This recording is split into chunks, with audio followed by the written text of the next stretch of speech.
Our partners at Street Level Hero are nearing the end of their sale. Buy 3, get 3 for free for any of their exclusive variants from 2020. If you're going to pick up any of the 2021 exclusives, make sure to use the code GemMint to save 10%. What's going on, GemMinites? GemMint here. It's Friday, February 19th, and we finally got the rest of our comic books for the new Comic Book Day reviews.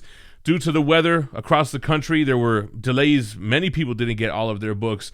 So we got the Boom Studios Lone Title, and we have the Marvel books plus the last Ronin.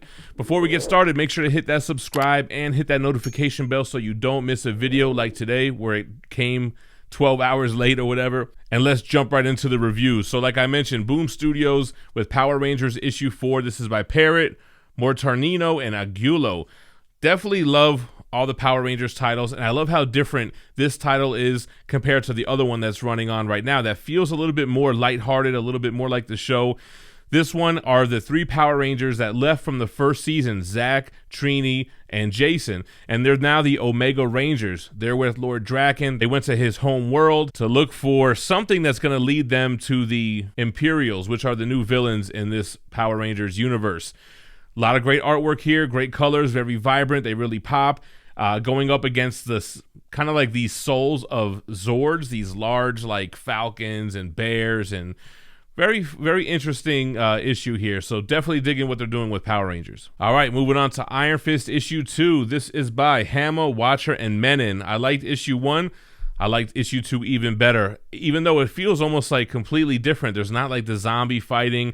They're not in New York City. They're on this quest to defend the 7 heavenly cities, and they have to save all these dragons, which are being hunted down by people like Taskmaster. This is some of the best looking Taskmaster I've ever seen as well. Super creepy. The way they did his skull mask on his face and pouring the blood on his face. Just a lot of crazy stuff with Taskmaster.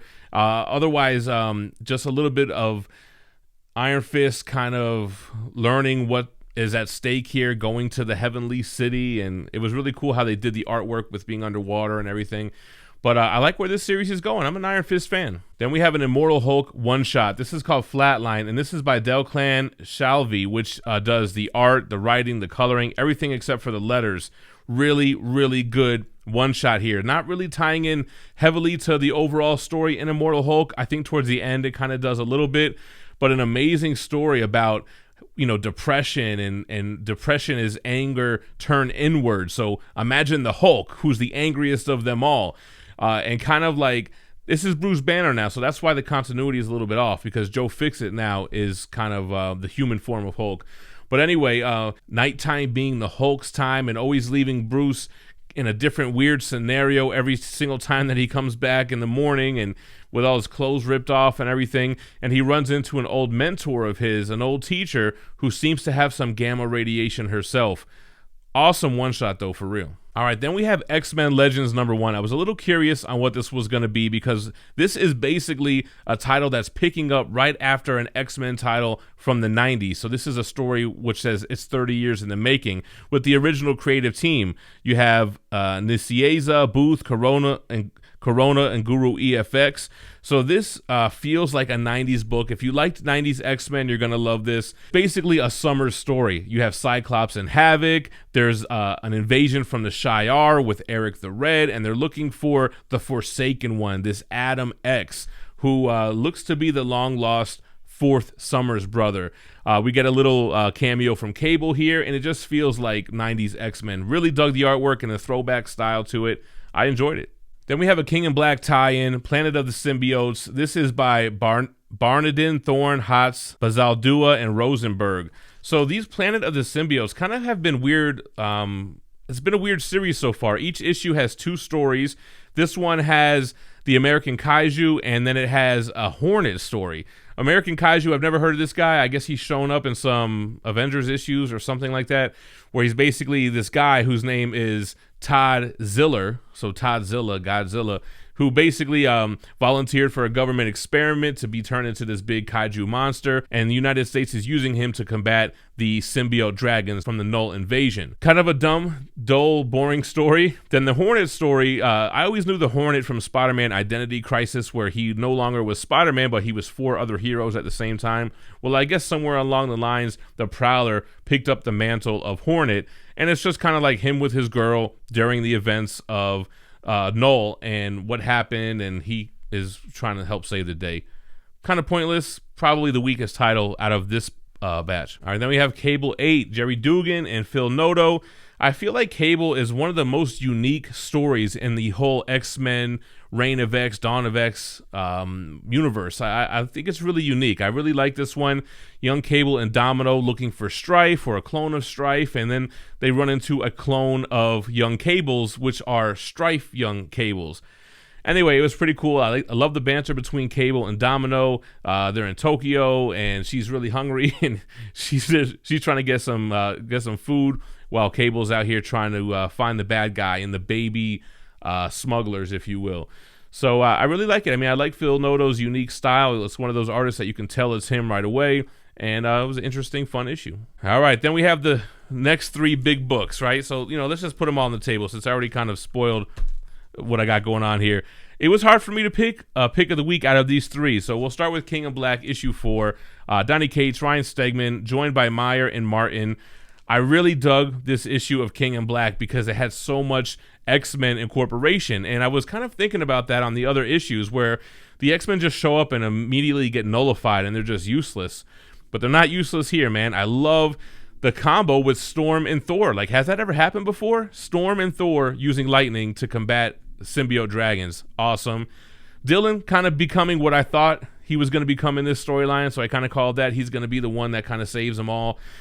Jean Grey here was tight. And yeah, we learn more about Null's opposite, the yin to his yang. If he's the god of blackness or the king in black, there is a god of light who is also pretty much a symbiote. So they reveal who he is here, who is the god of light. And I didn't see it coming. I know there was like a leak, but I didn't really care because I don't really know much about the character.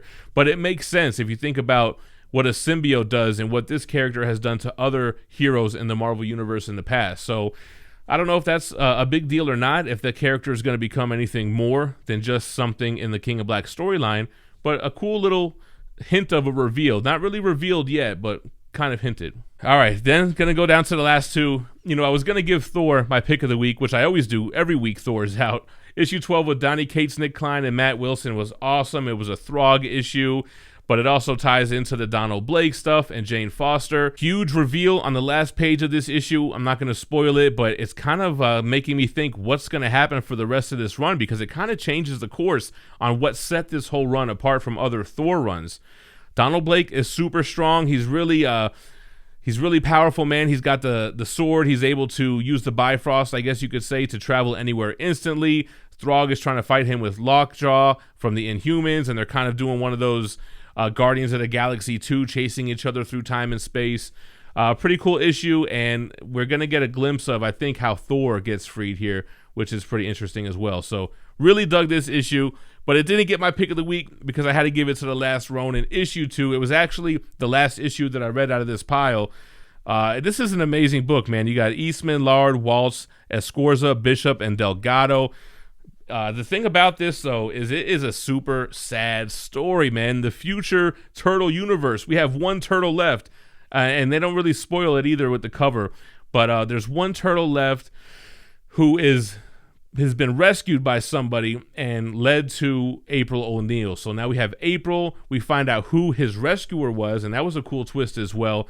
But so sad to see this last Ronin talking to his dead brothers in his head, thinking about his dead father. We get flashbacks and we see what happened that caused this chain of events. And it is just a heart-wrenching, sad story. But it's so good too, man. It reads so well, like panel to panel. The art style is incredible. The flashbacks, you could tell you're in a flashback because it has a yellow tinge. Then you have the last Ronin storytelling, which is Kevin Eastman all day, black and white, looking like the first issue on Mirage. And just a great, excellent issue. Let me know what you guys thought about this week's comics in the comments down below now that we've had the full week here. Also, if you guys want to pick up any collected editions like Omnibus, Absolutes, Deluxe Editions, or more, check out our sponsor, cheapgraphicnovels.com. They sell them up to 50% off with great packaging, fast shipping, and excellent customer service. They also have a bargain bin where you can get titles up to 90% off. Plus, if you mention the channel in the memo at checkout for your first order, your next order will have free shipping in the United States. Appreciate you guys taking the time and watching the video. I know this one came out late. Make sure to catch me on Very Gary's channel tomorrow night, which is going to be Saturday, February 20th at, I think it's 9 p.m. Eastern. We're going to talk WandaVision Episode 7 full spoilers. Thanks for watching. Check out my other new comic book day reviews in the playlist to the right, and stay minty fresh. Peace.